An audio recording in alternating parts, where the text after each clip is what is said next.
Right, here we are. Hi, Alex. Hey Happy. Carlos, how are you?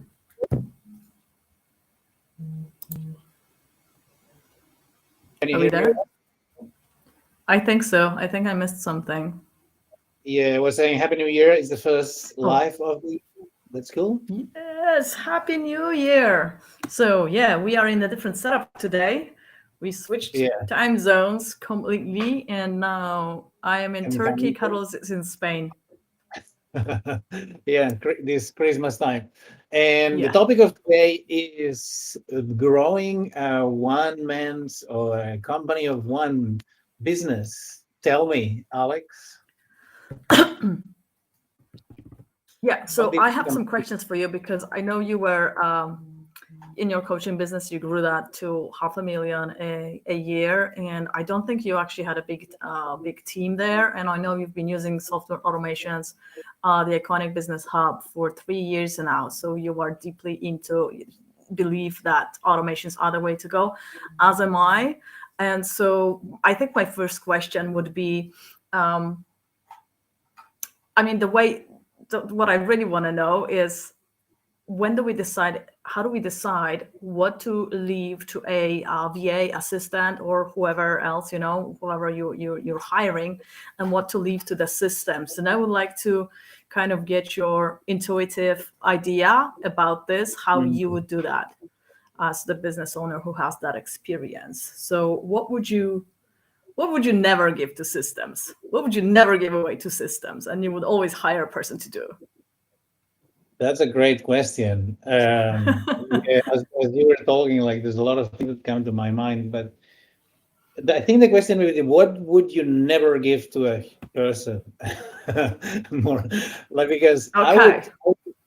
I would like this is the thing. Like I'm an engineer, right? Like you too, and I love people, but I also love machines. Machines are easy to predict. They easy to manage. They don't complain, and they rarely make mistakes. So So um, many things.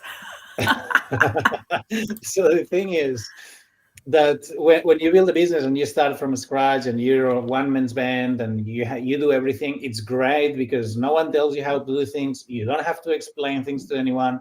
Everything is done as you like. But as your business grows, you start having different needs, and your business starts demanding some more time from you. And then there's like I see a lot of people, they want to take shortcuts, and they just say they just want to go from 1 to 10, in 3 seconds, and from 1 to 10 there is 10 seconds, so you cannot really skip all the steps. But there is things that you can do to save yourself some time, and it's either hiring people, as you say, or automating and building systems around that. What is best depends the things that you're looking at automating or outsourcing. I would say anything that you can automate and create a process around, like a documented process around a system or a strategy that you have. It is the first thing that you need to do, because once you have a documentation and a process that it's really well defined, it's going to be very easy either to delegate or to automate, or automate and then delegate, because that's the thing, right? There's going to be a lot of things that you can automate with software that they don't need a human interaction, but there's going to be a lot of things that they'll need human interaction. But if you can use the two components, it's going to be ideal.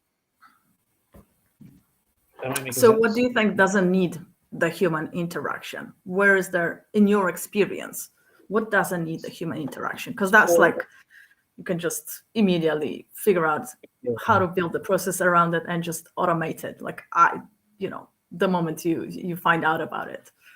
yeah, yeah, it's a good question. I don't think I have like a black or white answer, but basically, Mm. all the processes that are repetitive, that happen systematically over time, this should be able to be handled by a machine or an automated system. Collecting an email, sending an email, with some information that is always the same. Like building, like there's a lot of things that you can automate and it's going to be precise and it's going to be the best idea ever, rather than having a human collecting stuff. And for example, let's say collecting your email list and organizing your CRM, all these things can be easily automated. Now you want to have, and here's the important thing, especially when you start a business and you want to do it organic. A lot of people want to jump into the ads and driving traffic to a business that is not really already consolidated. So basically, what you want to do is everything that it requires human interaction, more at a close level, like social media, for example, phone calls or stuff like that. You definitely want a human there. Right. You definitely want a human, a personal assistant, a virtual assistant, and you can get them very cheap these days because they work from all over the world. So you can hire someone who is in Africa or in the Philippines, and you can pay them a good salary for them and very affordable for us.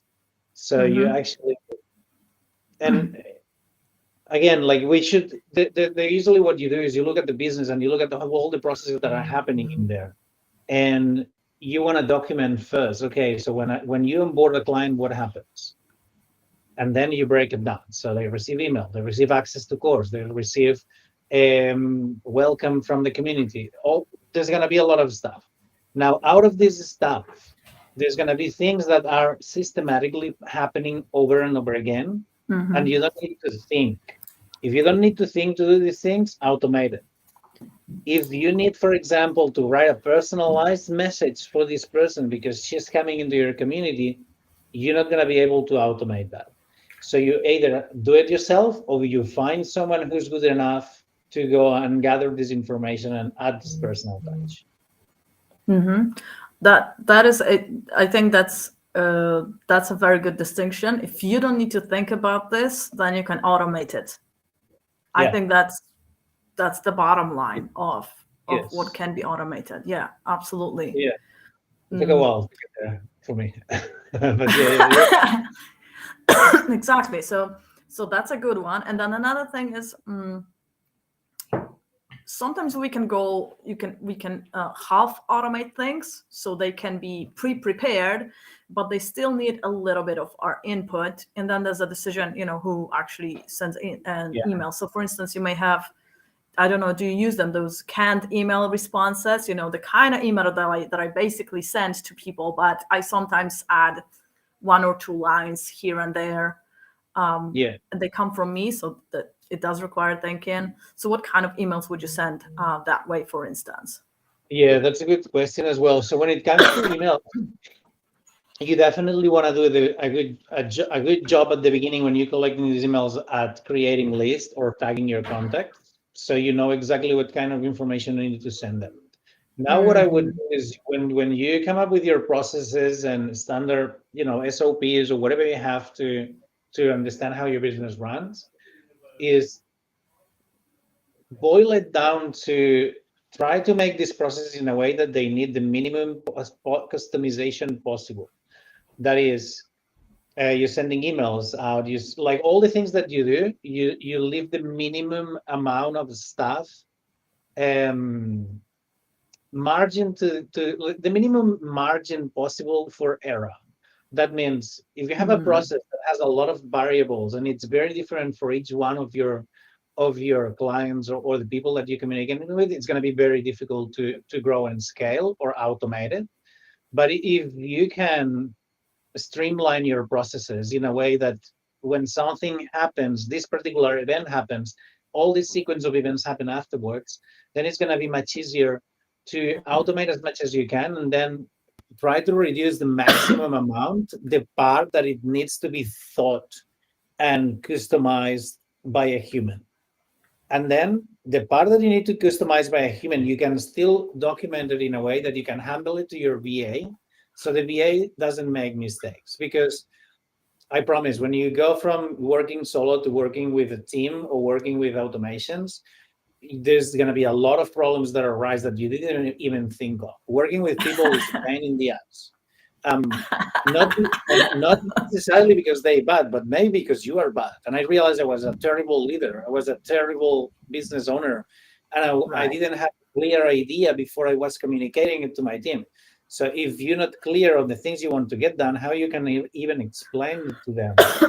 So Yeah, oh, this that's is so important. Yes. And that leadership, totally, like just not just when you have a team, but you got to be a leader for yourself first and have an yeah, idea of what it is that you want to um, create. Like that's the first step in my process. I call it Adios. It has 5 steps. And the first step is analysis. And the first step, even when you sign up for a discovery call with me, I'm like, what is the vision? What is it that you want to create? We got to think about the yeah, future, or else we're just going to be, dabbling in what you currently have, maybe making some small improvements here and there, but where is this whole thing going? And yeah, yeah, and then you want to share that vision with your family, sorry, with your yeah, family. yeah, Where did with the that come from? members. With your family members, yeah, with your team, uh, so that they know where you're going towards. This is so important. Yeah, like I can't stress that enough. Like if you don't have like a clear vision and a clear idea of what you want, how you want it, and when you want it, you're gonna talk to your team, and then you're gonna change your mind, and you're gonna tell them things, assuming that because that's what happens, right? Like information is in your head, and we tend to believe that when I explain to you something, you have all the bits of information around this concept, and you will understand perfectly what I say. And then you go and you build that thing, and when you present it to me, it looks nothing like what I had in my head. The problem is not that you're a bad designer of VA. The problem is that I give you information in a way that it was impossible to replicate. So Yeah. that Hmm. people don't realize this is one of the biggest issues when you're handling a team, that you need to communicate things in the right way. So try to minimize the amount of communication that you need to put extra when you're delivering a command to an automation or an assistant. So you're reducing the chances of making a mistake. Yeah, and when you told me about the topic that you wanted to talk about today, I was immediately thinking about from my corporate years a graph, and I don't have it drawn out, but it's basically the amount of communication, how quickly the amount of communication you need to do when your team grows. So let's say it's just you. There's no communication going outside, no communication going inside. It's just like one person. Okay. Then you have another person. So you have two-way communication back and forth. When you Yeah, have 3 people, each of them need to communicate on some level. So you've got 1 to 3 lines of communication back and forth. So that's 6 lines back and forth. yeah, When the fourth person comes, it just grows exponentially. With 5 people, it becomes impossible basically yeah, to keep that communication ongoing. So yeah, it becomes super complex, super fast. And yeah, so you want to have a way to manage that team too. And this is also, even if you have a team, technology will freaking save you. It will yeah, save your ass completely, that communication yeah, overload. So that's one thing to consider too. Like adding more people to the team doesn't solve the problems that you already have unless you have a plan for it, unless you have a yeah. strategy. And that's No, yeah, super important. Yeah, you made a really good point. Like people try to add gasoline to the fire even before the fire is on. So people think, I'm gonna run a business and I just need leads. And this could be they spend money on Facebook ads, they spend money with marketing agencies, they throwing gasoline to the fire, but the fire is off. So having a solid foundation before hiring anyone, before putting automations. If you put automations to automate a process that it's a mess, and you put a team to handle a process that it's a mess, it's not gonna work. It's gonna make the mess even bigger, because yeah. then you have automations and systems and people working on a process that it doesn't have a solid foundation, and it's not working Hmm. by definition. Hmm.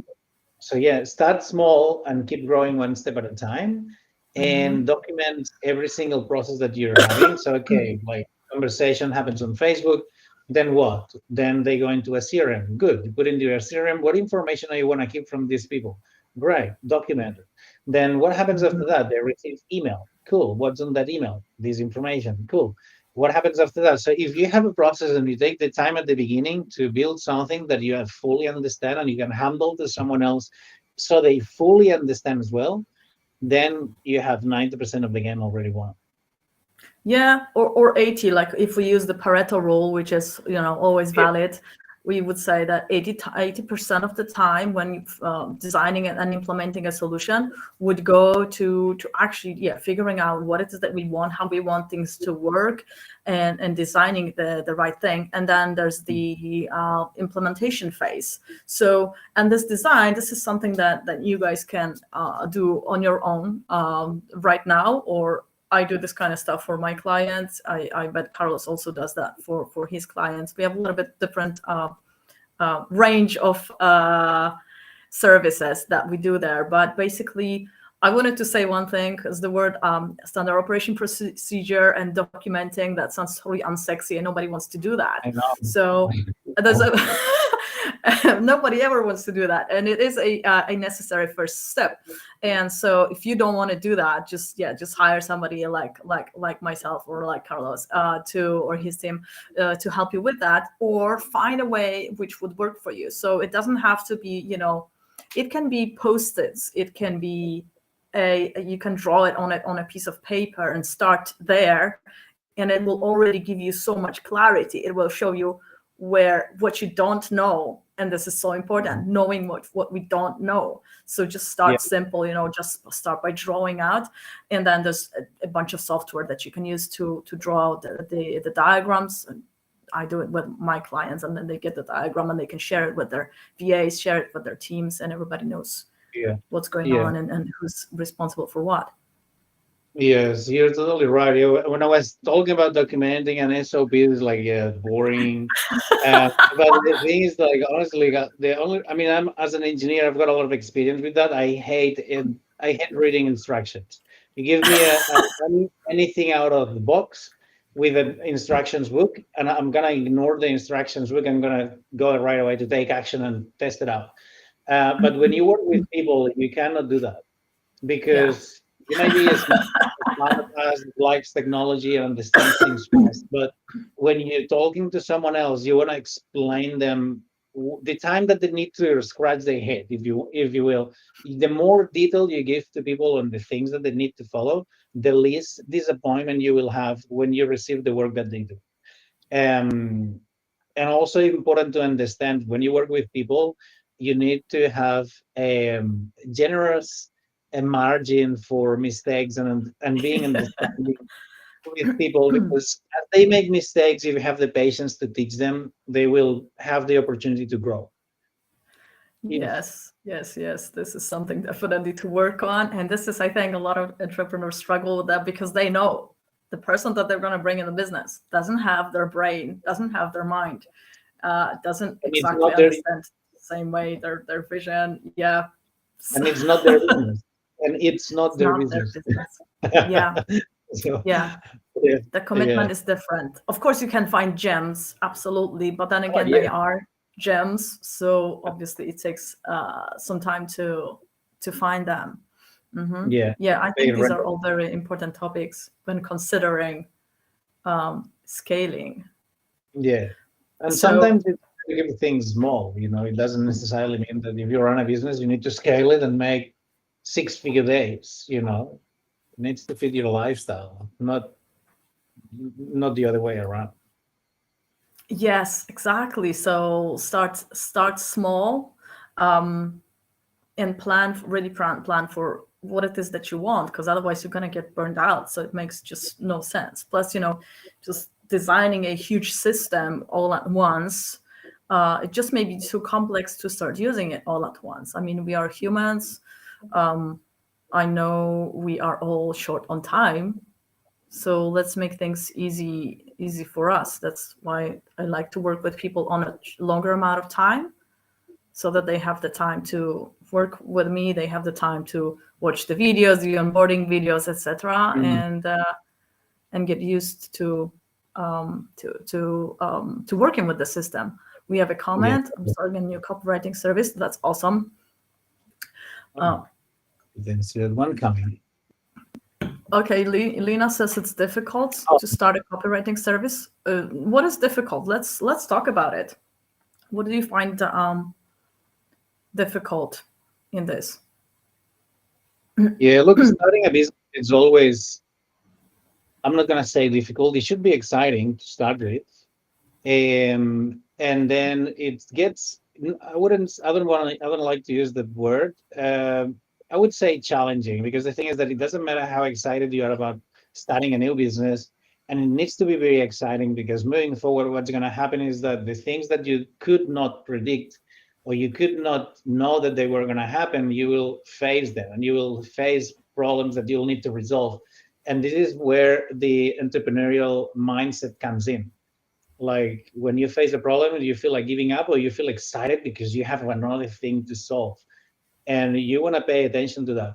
Elena is saying having customer. Yeah, like build a business.